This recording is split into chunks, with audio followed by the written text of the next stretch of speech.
құлақ неге шыңылдайды? Мұхаммед пайғамбар миғраж сапарында алып бәйтеректі көреді. Ағаштың жапырағына сан жетпейді. Әр жапырақта өмір сүріп жатқан адамдардың аттары жазылыпты.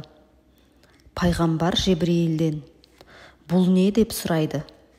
Жебірейіл: «Бұл адамның тағдыры. Кімнің дәм тұзы таусылса, жапырақтың біреуі үзіліп жерге түседі. Жапырақ қиылғанда адамның өмірі қоса үзіледі. Жапырақ жерге түскенше марқұм болған адаммен аттас пенделердің құлақтары шыңылдайды. Яғни періштелер: сенімен аттас бір адам дүниеден өтті. Бұл күн сенің де басыңа келеді деп тірілердің есіне өлімді салып тұрады.